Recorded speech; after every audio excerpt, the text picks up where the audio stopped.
नमस्कार.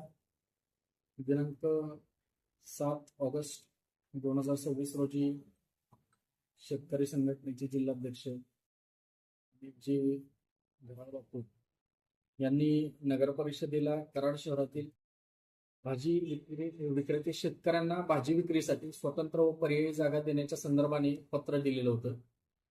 आणि त्यांनी जर शेतकऱ्यांना स्वतंत्र आणि पर्यायी जागा जर उपलब्ध झाली नाही तर 15 ऑगस्ट रोजी आंदोलन करणार अशा आशयाचं कराड नगरपालिकेला पत्र दिलं होतं. त्या अनुषंगाने आज घराळ बापू यांच्यासोबत या प्रश्नाच्या अनुषंगाने सविस्तर सकारात्मक अशी चर्चा झाली आणि कराड नगर परिषदेच्या हद्दीमध्ये शेतकऱ्यांना भाजी विक्रीसाठी स्वतंत्र व पर्यायी जागा उपलब्ध करून देण्यासाठी कटिबद्ध आहे. कराड शहरामध्ये उपलब्ध असलेल्या विविध जागांची कराड नगर परिषदेकडनं पाहणी करण्यात येईल व योग्य जागेचे लवकरात लवकर आम्ही निश्चिती करून शेतकऱ्यांना भाजी विक्रीसाठी पर्यायी जागा उपलब्ध करून देऊ.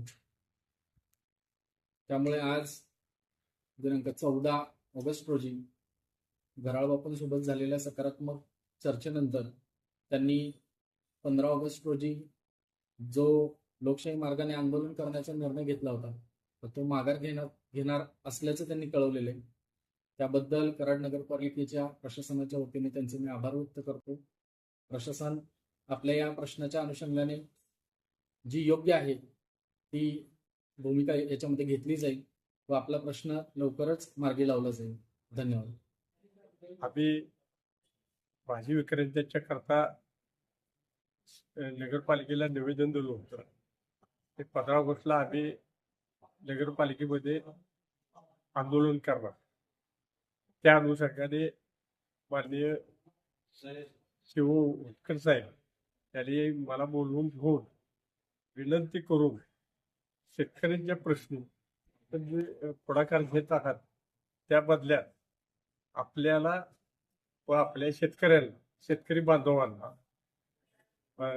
तात्पुरती जागा आपल्या टाऊन हॉलच्या शेजारी करत आहोत आणि ज्या वेळेला मंडई पूर्ण होईल त्यावेळेला परमनंट जागा शेतकऱ्यांना दिली जाईल असं लेखी पत्र मला आज रोजी दिलं. त्याचबरोबर हा नकाशा देखील त्यांनी दिला मंडईतला. त्यामुळे उद्याच आम्ही आंदोलन स्थगित करत आहोत. माननीय नगराध्यक्ष जयंत काका आणि शिवो साहेबांचे त्याबद्दल आम्ही शेतकरी